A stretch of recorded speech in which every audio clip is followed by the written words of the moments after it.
Bom dia, aqui quem fala é o Américo Lira, professor titular do curso de Relações Internacionais da Universidade Federal de Roraima.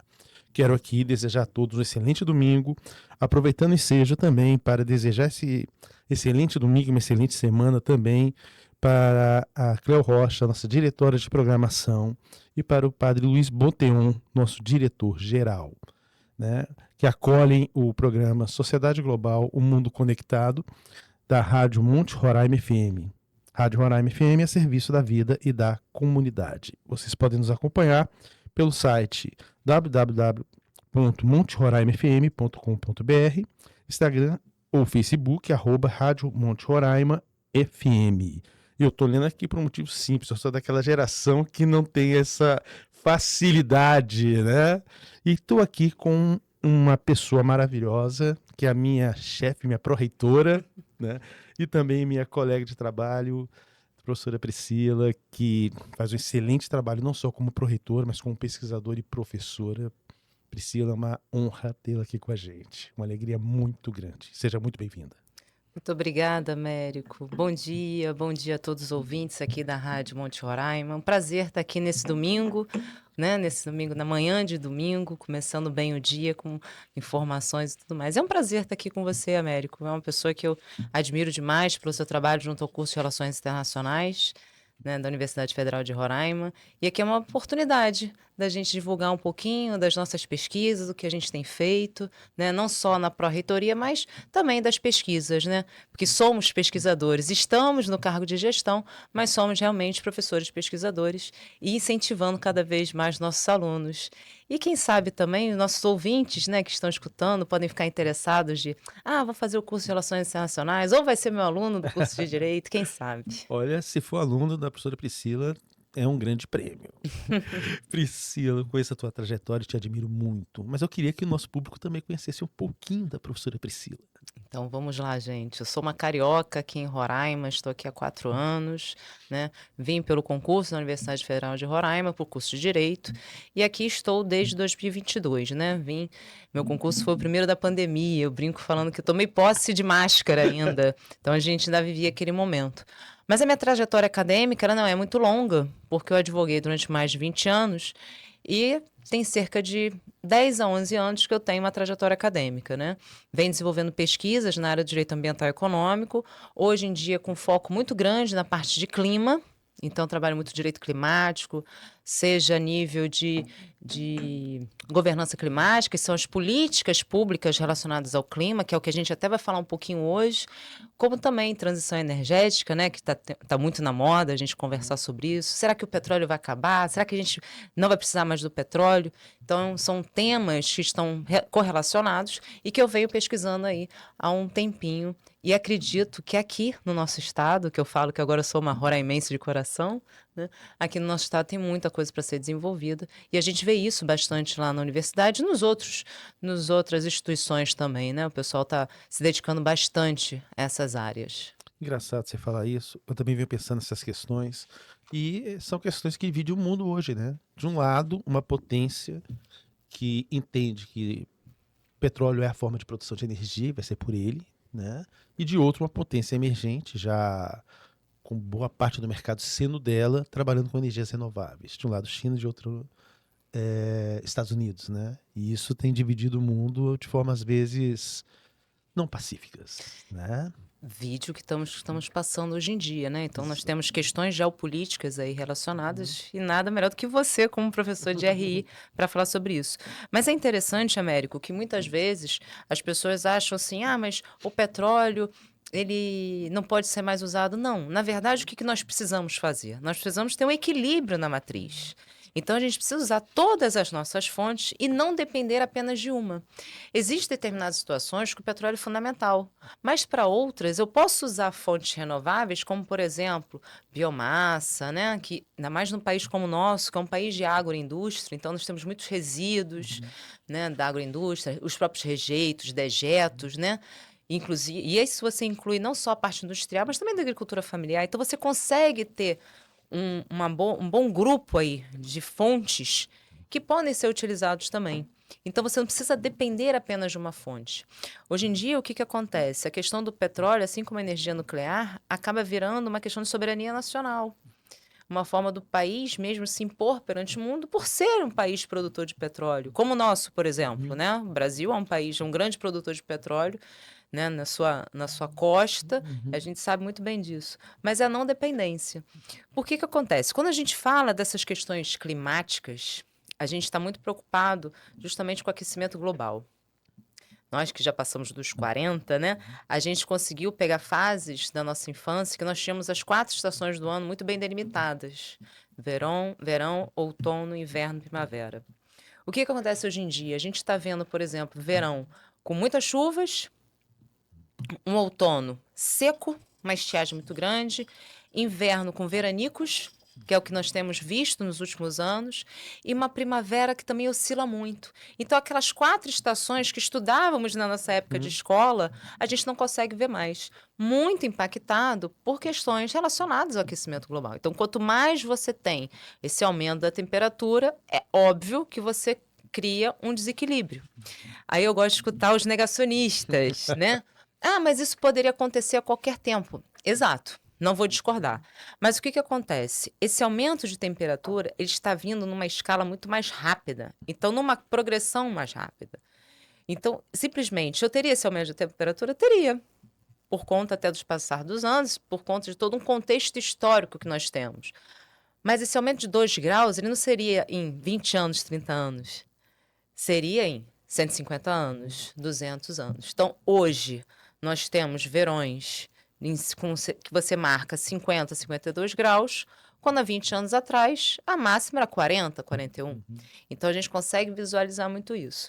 E o que acontece? Por conta, né, dessas questões todas que estão envolvidas, né, não só a questão de transição energética, mas também de queimadas, né, desmatamento e tudo mais, a gente verifica o seguinte: se a gente fizer uma análise, aí vai baixar a professora aqui, se a gente fizer uma análise desde os anos 70, a gente vê que tem vários encontros internacionais, para falar numa linguagem assim, para todos os ouvintes conseguirem entender, que fica mais fácil, encontros internacionais que o Brasil participou. Né? E desses encontros surgem os acordos, tratados que o Brasil é signatário. O Brasil assinou para poder participar Passa a e ter tem responsabilidade. exato. Então ele tem esse compromisso de manter. Então, desde a década de 70, a gente vem participando disso. Em todos eles, as questões de clima e meio ambiente sempre ficaram ali muito envolvidas. Às vezes, como a figura do homem sendo o polo central, às vezes, como a figura do meio ambiente natural, né? A natureza em si sendo o polo central. Então, cada hora um. Mas as questões estão sempre ali interligadas. Chegou em 2015, que é muito, né, tá recente, tem 11 anos, é o que a gente vem mais falando, veio o Acordo de Paris, que a gente liga a televisão e vê isso a todo tempo.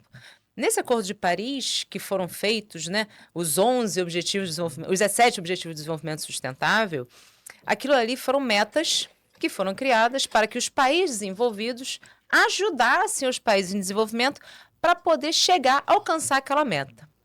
O que a gente tem visto com o passar desses anos, né, a gente já tem 11 anos nisso, a gente tem visto que não está progredindo como deveria ter sido, como planejado lá em 2015.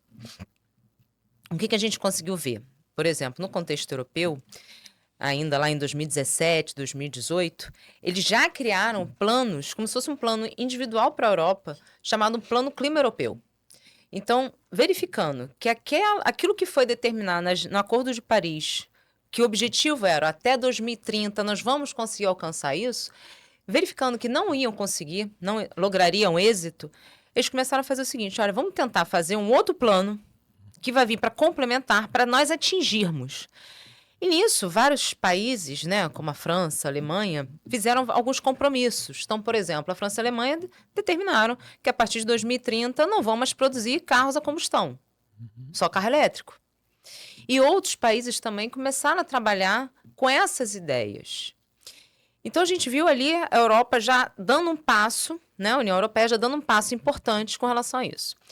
Os países em processo de desenvolvimento, que inclui praticamente toda a América do Sul, América Latina toda, né? A gente Lembrando sempre consegue que o ver. Brasil tá aí, né? O Brasil também é América Latina. Pois é. Tava tendo até uma discussão interessante, né? Será que o Brasil entra na América Latina? Não, lógico que sim. Somos todos latinos. Exato. Por mais que a nossa colonização não seja espanhola, seja portuguesa, mas estamos todos nesse Mas contexto. são ibéricas, né? São ibéricas. Então, a gente está ali dentro. Então, quando vê isso, então, por exemplo, países aqui do sul global, né, que são os principais, quando a gente pensa em países em desenvolvimento, a gente consegue visualizar que eles estão um pouco atrasados com relação a esses compromissos que foram firmados. Então, vamos pegar o Brasil, né? Já que estamos aqui, temos que pensar no nosso país para a gente analisar isso. Em 2015, assinamos o Acordo de Paris, passado alguns anos, nós estamos vendo um movimento muito lento com relação a mudanças para as questões ambientais, com foco em tentar reduzir a emissão de gases de efeito estufa, que é isso que ocorre no aquecimento global. O que aconteceu? Quando a gente começa a ver esse movimento lento e, ao mesmo tempo, vários desastres naturais acontecendo, que a gente já viu aí, por exemplo, né, lá no Sudeste, no Rio de Janeiro, em Minas, São Paulo, Rio Grande do Sul, em 2024. Né? Exato. Então, num intervalo de tempo muito curto entre um evento e outro, a gente começa a ver que medidas precisam ser tomadas de forma urgente. E os nossos governantes, aí a gente fala numa esfera geral, não só nacional, como estadual, como municipal, eles ainda não estavam, né, com esse compromisso da governança, né, que é justamente essa parte de quais as políticas que nós podemos criar de forma a efetivar esses planos. E a gente começa a ver que, apesar de 2008, né, a gente falou da agenda do Acordo de Paris de 2015. Um pouco antes, a gente teve lá em 2008 a criação do Fundo Clima, mas foi criado o Fundo Clima e foi deixado um pouco assim. Não se falava muito nisso, né? Que era um plano de mudanças climáticas. A gente começa a ver que com a ocorrência desses vários desastres naturais, principalmente em grandes centros esses que têm um impacto socioeconômico muito forte, que foi o que aconteceu, né? Quando a gente pensa no Rio Grande do Sul, que a gente viu um estado inteiro, um estado produtor, né? Um estado inteiro sofrendo lá em maio de 2024 com os impactos da chuva, né? Forte chuva. A gente viu em 2022 a região da Serra Fluminense, né? Petrópolis, que já tinha sofrido há uns anos antes. Então a gente começa a ver essas questões e começam a surgir em 2024, no mês de 2024, planos, principalmente na esfera federal, relacionadas a atividades para mitigar esse impacto no clima. Então, muito relacionado também à transição energética, que é quando é criado a lei federal que trabalha o hidrogênio verde, né, ou hidrogênio de baixa emissão de carbono, o próprio plano de mudanças climáticas. Então, a gente começa a ver que houve um movimento em 2024. Já me perguntaram uma vez assim, professora, mas a senhora acha que é por conta que em 2025 haveria a COP30? É uma boa pergunta essa, né? É uma pergunta interessante. Então, mas vamos pensar, né, que pode ter influenciado? Pode ser que sim, pode ser que não. Mas vamos pensar o seguinte, que apesar de nós termos demorado, e eu sou uma pessoa sempre muito otimista, eu sempre falo isso, apesar de termos demorado a ter alguns planos para serem efetivados, a gente viu que em 2024 eles começam a surgir, e com uma atuação muito forte até mesmo no judiciário. A gente começa a ver o judiciário também aparecendo, principalmente nas questões ligadas à justiça climática e litigância climática. Justiça, ela está muito mais ligada ao contexto social. Litigância é algo relacionado já às demandas judiciais. Então, demandas que ocorreram por conta que o objeto... Dessa terminologia. Tem essa diferença. Tem doutrinadores que falam que é a mesma coisa, mas não é. Litígio vem do que a gente brinca, né? Dentro do curso de Direito, litígio é briga. Né? Então, justiça não. Né? O que é o jurisdício? Né, o termo em latim. Então, é você fazer o direito. Então, é aplicar o direito. Então, ela tem um aspecto mais social. E a gente começa a ver que o próprio judiciário ele começa a trabalhar nisso. O CNJ tem um plano, né, justamente sobre questões de baixa emissão de gases de efeito estufa. Então, a gente começa a ver esse movimento. Em 2025, tivemos a COP30, agora em novembro, e a gente começa a ver mais articulação com relação às questões climáticas. O que surge em dezembro, o que é publicado em dezembro de 2025? o Plano Nacional de Arborização Urbana. Isso eu queria que lhe perguntar. Então, assim, é muito interessante porque a gente começa a fazer um estudo, eu que sou estudante da área, você que também é um pesquisador da área, está ali relacionada à sua atividade de pesquisa, a gente começa a ver o seguinte, olha, apesar de muitos municípios ainda não terem um plano de mitigação, ainda não estarem dentro até mesmo do seu plano diretor, né, que tá numa fase que muitos acabaram de publicar novos planos diretores, a gente precisa fazer algo que os municípios do Brasil, os mais de 5 mil, eles comecem a ter um compromisso maior com isso. O que a gente tem visto muito, Américo? A gente tem visto, por exemplo, vai construir um determinado condomínio. Ah, tem 3 árvores, 4 árvores, corta. Esse plano de arborização, ele vem como se fosse um compromisso para as cidades, para os municípios. Então, é o que até outro dia a gente estava brincando e falou o seguinte, olha, aquela pessoa que chegou na janela, ela tem que visualizar 3 árvores, numa distância de 30 metros. A 300 metros ela tem que ter um parque. É o famoso plano 330-300. Isso é uma forma de você estimular justamente não só o plantio dessas árvores, mas verificar principalmente as espécies nativas daquele local. Porque aí você trabalha com a biodiversidade. A gente está no país que tem a maior biodiversidade do mundo. Temos espécies aqui que ainda não foram nem catalogadas ainda. E a né? Amazônia é fantástica por isso, né? Isso aqui é uma riqueza. Também por isso. Não, só por isso. Não, sim. Nós estamos num país que eu sempre brinco. Nós temos uma riqueza na mão que muitas vezes a gente não consegue valorizar. Verdade. É um país riquíssimo, dimensões continentais. Nós temos 6 biomas, né? 6 biomas. Vamos fazer a conta aqui. Pampa, Pantanal, Amazônia, Cerrado, Mata Atlântica e Caatinga. Então nós temos... É uma dádiva de Deus, né? Exato, o Cerrado também, importantíssimo. Então a gente tem 6 biomas no nosso país, são situações completamente diferentes, de acordo com as características locais. Quando você faz um plano desse, justamente ele vem para tentar estimular que aquela biodiversidade daquela região, ela não seja, não vou falar morta, que acho que fica um termo muito pesado, mas ela não seja devastada. Então, é justamente uma forma de fazer o quê? Olha, vamos verificar quais são as espécies nativas desse local, para fazer até mesmo com que, através desse processo de arborização, eu faça uma mitigação do calor. Eu vou reduzir também o calor. A partir do momento que eu tenho mais árvores, eu diminuo o calor. Você tem mais sombra, você tem mais um processo de fotossíntese, então você tem um ar mais puro. Isso então, é importantíssimo. Né? Exato. A gente respira um ar que não... Não. Aqui talvez a gente ainda consiga alguma coisa melhor do Sim. que de onde eu vi, de onde você veio. Exato. Né? Que a Mas, gente assim, respira poluição. Exato. Né? Então, assim, a gente consegue visualizar isso. Então, esse plano, ele foi publicado em dezembro pelo Ministério do Meio Ambiente e Ações Climáticas. E agora, em março, dia 13 de março, foi publicado o decreto que regulamentou. Então, a partir desse momento, a gente começa a ver que várias cidades, elas estão começando a se adaptar a esse plano, inclusive Boa Vista. A nossa capital aqui, ela já está no processo, né, de realização do seu plano de arborização, que eu acho fantástico. Então, seria, principalmente, vamos pensar aqui no estado de Roraima, por exemplo. O estado de Roraima, apesar de estar dentro de um contexto da Amazônia, nosso bioma é a Amazônia, mas dentro do bioma Amazônia você tem 5 subbiomas.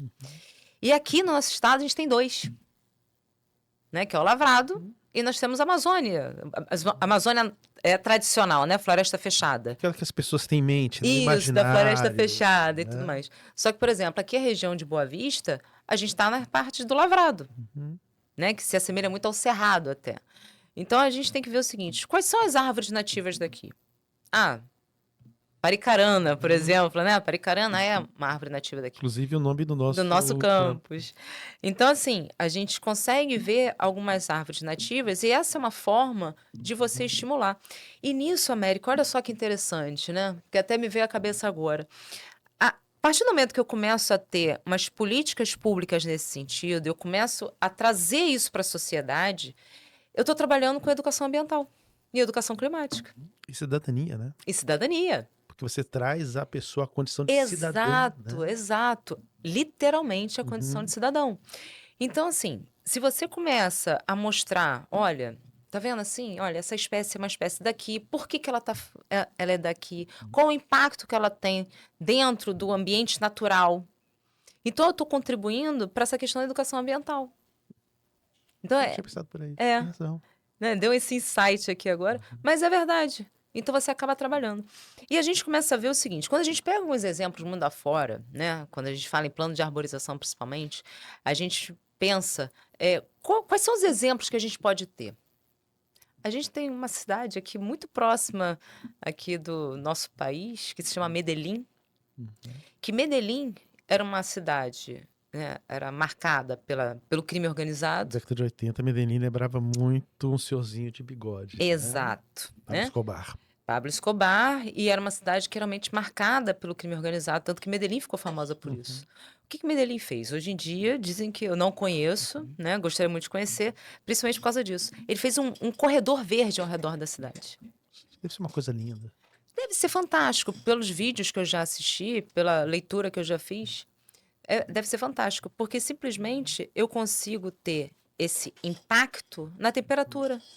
E os estudos mostram isso. Como é que esse corredor verde impactou de forma altamente positiva na temperatura da cidade. O engraçado é que a gente não tem essa dimensão, mas eu acho que é necessário trazer isso para o público, que você tem impacto na própria energia, na produção da energia, Em tudo. na economia, Em tudo, na qualidade de vida, qualidade de vida. no desenvolvimento socioeconômico do local, né? Você vê, hoje em dia a gente consegue, né, trabalhar várias alternativas. Então, por exemplo, eu estava até conversando com uma professora nossa lá da agronomia, falando assim, poxa, projetos como, por exemplo, Urban Farms, que são aquelas fazendas urbanas, né? Como é que a gente pode tentar implementar isso aqui em Boa Vista? Né? Uma produção que atinja aquela vizinhança. Então, você consegue, vamos supor, eu tenho uma casa, tenho uma boa área aqui de quintal, posso fazer uma produção aqui de hortaliças, né, de árvores frutíferas, e eu consigo abastecer aqui a quitandinha do seu João, que é aqui na esquina, né, o mercadinho da Dona Maria, ali na outra esquina. Você tá Atinge fazendo a sua comércio. casa, você faz esse comércio aqui, com produtos, né, da própria região. E o detalhe, Américo, você faz essa entrega ou a pé ou de bicicleta. Você democratiza o próprio consumo. Além de você democratizar o consumo, você tem também a questão da pegada de carbono. Que quando você faz a entrega, seja a pé ou de bicicleta, você tem uma redução na pegada de carbono muito boa. E você faz com que aquela região comece a comprar da Dona Priscila, por exemplo, começa a produzir. Então, nisso, E eu estou fortalecer o mercado incentivando. interno. Exato. É Nisso, eu tudo estou de bom. incentivando ali, ó, o desenvolvimento socioeconômico regional daquela região, daquela localidade. Entendeu? Então, a gente consegue fazer isso. E isso também contribui. Porque as pessoas já começam, não vou precisar pegar carro. Vou ali, vou comprar.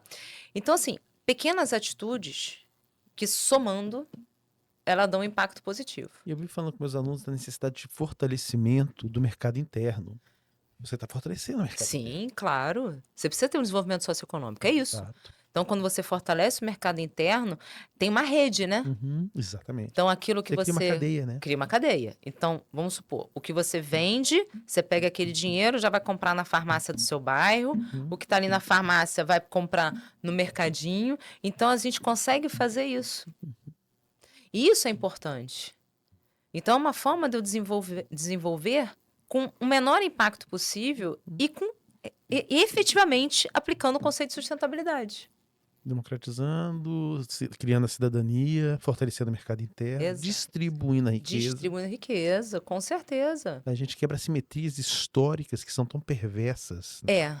E nisso, aí voltamos para o clima. Nisso a gente começa a ver que se a gente conseguir, em regiões, né, que muitas vezes são regiões mais isoladas, a gente consegue minimizar a questão do racismo ambiental, o racismo climático, que se, por exemplo, aquelas pessoas que moram em regiões que costumam ter enchentes e tudo mais, se eu começo a desenvolver aquela região, eu consigo diminuir esse racismo climático. né? Você já tem ideia que eu vou te chamar de novo aqui, né? Não, pode me chamar, vai ser um Não prazer. vai ser mais uma vez, não, vai ser várias. Ah, não, vai ser um prazer. Porque são todas essas questões, elas estão relacionadas. Então, se você tem um desenvolvimento local, você consegue ter, né, atrair também para que você tenha uma boa rede de água e esgoto, né? Saneamento básico. Nós tivemos o Marco Legal do Saneamento Básico lá em 2021, e a gente sabe muito bem que muita coisa, ainda 2020, que muita coisa ainda não foi feita. E a gente precisa fazer, E aí cabe a nós, como cidadãos, cobrar. cobrar. E aí, a gente, antes de começar aqui o programa, a gente estava até falando da questão de política, mas vamos aproveitar que esse ano é um ano eleitoral, vamos olhar os planos dos nossos candidatos para verificar. Porque nas últimas eleições, principalmente para prefeito, pouquíssimos estavam colocando as questões de meio ambiente e clima nos seus planos de governo. Então a gente começa a ver o seguinte, poxa, peraí, eu estou falando de questão de saúde, porque isso vai impactar direto na nossa saúde. Precisa muito. O que nós vivemos agora em fevereiro? A mesma coisa que a gente viveu lá em março de 2024, as queimadas. Aquilo faz um mal. A gente Tremendo. respira fumaça. Eu que sou uma pessoa que não fumo, eu fico respirando aquilo ali, parece que eu tô fumando, né? 3 maços de cigarro por dia. Eu não fumo, mas tenho problema de pulmão. Então, quer Então dizer, você pra tem um mim impacto na sua saúde horrível. Você imagina, Américo, imagina isso atingindo as crianças e os mais idosos. Deus do céu. Então, é complicado. Então, a gente começa a ver que essas, né, já que estamos no ano eleitoral, vamos verificar os planos, quais são as suas propostas. As questões de clima estão relacionadas? Como é que eu posso trabalhar as questões de desenvolvimento local? Porque muitas vezes, né, isso passa batido. E hoje em dia a gente não pode deixar passar. Porque a gente que é da área de pesquisa, a gente tem feito muita coisa, mas a gente precisa que os nossos governantes levem as nossas pesquisas para serem aplicadas. Muita coisa não depende da gente, principalmente quando a gente fala da questão de governança, que é de política pública. Então, a gente pode sugerir, a gente mostra os dados, mostra como pode ser feito, mas a gente precisa que os nossos gestores públicos, eles venham justamente a aderir a essa nossa ideia. Priscila, que a gente briga com O tempo. com o tempo. A gente briga sempre com o tempo. Eu vou querer ter muito você aqui de novo, tá? Mas eu queria aproveitar esse tempinho aqui. Eu sei que vão brigar comigo depois, né? Mas assim, como eu disse, eu admiro a pessoa Priscila, que conheço. Admiro a pesquisadora, a professora e também a pró-reitora. E eu queria dar esse pouquinho de fala nessas considerações finais para a pró-reitora. Ah, então vamos lá. Primeiro, assim, eu gosto de falar muito dessa parte da extensão, que a extensão é um compromisso que a universidade tem junto à sociedade. Então, é levar o que a gente produz para a sociedade. E graças a Deus a gente tem visto, né, na nossa Universidade Federal de Roraima, vários professores trabalhando com questões de meio ambiente e clima. Vários projetos super interessantes, de graduação, de pós-graduação. Então, assim, e eu vejo os alunos engajados, querendo saber mais, né? Eu que tenho um grupo de pesquisa e tenho um laboratório do clima, eu falo, estava até brincando com os meninos, falei assim, olha, vamos fazer um projeto assim, vamos, professora? Porque eu vejo que eles têm essa preocupação. E isso é importantíssimo para a gente, né? Ter os nossos alunos ali juntos, porque as nossas atitudes, elas acabam impactando, né, na sociedade. E a gente vê muita pesquisa boa nesse sentido. Então, eu parabenizo todos os nossos professores da Universidade Federal de Roraima que desenvolvem pesquisas brilhantes, que estão aí, né, sendo homenageados, né, recebendo prêmios. São professores, são pesquisadores CNPq, né? E na extensão a gente vê muita coisa boa fluindo. Inclusive, hoje a gente tem lá no CCH, lá no seu centro, né? A gente vai ter 2 oficinas de descarte correto. Vou deixar o convite, então, né? Já tá, todos estão convidados hoje lá no auditório do CCH, podem hoje. fazer. Ah, hoje é domingo. Vai ser. Já foi? Já foi. Mas vamos ter outras oportunidades. Mas com certeza a gente vai marcar outros. E a gente também está fazendo junto ao Centro de Ciências Agrárias. Então, assim, é bem interessante ver isso.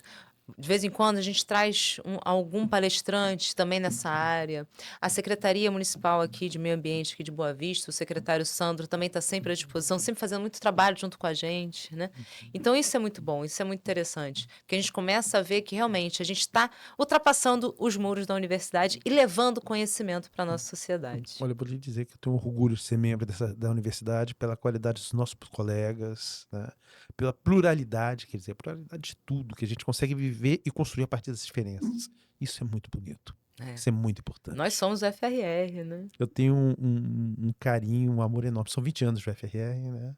Eu chegarei lá, se Deus Vai quiser. chegar. E com 4 anos você está fazendo coisas maravilhosas.